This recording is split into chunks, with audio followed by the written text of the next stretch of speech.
இந்த cake actually ரொம்ப average தான், இந்த கேக் இந்த அமௌண்ட்டுக்கு ஒர்த்தே இல்லை, இதுக்கு நான் இவ்வளோ அமௌண்ட் தரணுமா, இந்த மாதிரியான வேர்டிங்ஸ் எல்லாம் ஆஸ் அ ஹோம் பேக்கராக கேட்கும்போது ரொம்பவே புதுசாக இருக்குன்னு நான் சொல்ல மாட்டேன். பிகாஸ் பேக்கரியில் கூட நான் வாங்க ரெடியாக இருப்பேன், அதே காசை நான் வந்து ஹோம் பேக்கர் கிட்ட கொடுத்து வாங்குறதுக்கு நான் ரெடியாக இருக்க மாட்டேன்.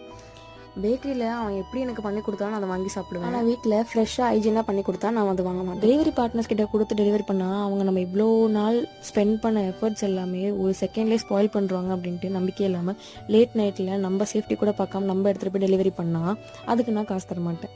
இந்த மாதிரியான கஸ்டமர்ஸ்லாம் 100 பேரை தாண்டி தான் ஒரு ஹோம் பேக்கர்ஸே வந்திருப்பாங்க. லைக் அவங்க ஸ்டார்டிங் பண்ணாலும் சரி, இல்லை அவங்க கொஞ்சம் அட்வான்ஸ் லெவலில் போயிருந்தாலுமே சரி, நல்ல கேக்குக்கு கெட்ட ரிவ்யூ வந்துச்சுன்னா ரொம்ப உட்காந்து ஃபீல் பண்ணி அதில் டம்ப் ஆகாமல் உங்களை மாதிரி 100 ஆளை பார்த்துட்டு தான் நான் மேலே வந்திருக்கேன் அப்படின்ட்டு ரொம்ப கெத்தாகவே அகைன் பவுன்ஸ் பேக் ஆகிற லெவலுக்கு இப்போ வளர்ந்தாச்சு. ஸோ நீங்களாம் ஒரு ஆளாடா. டாட்டா பாய்.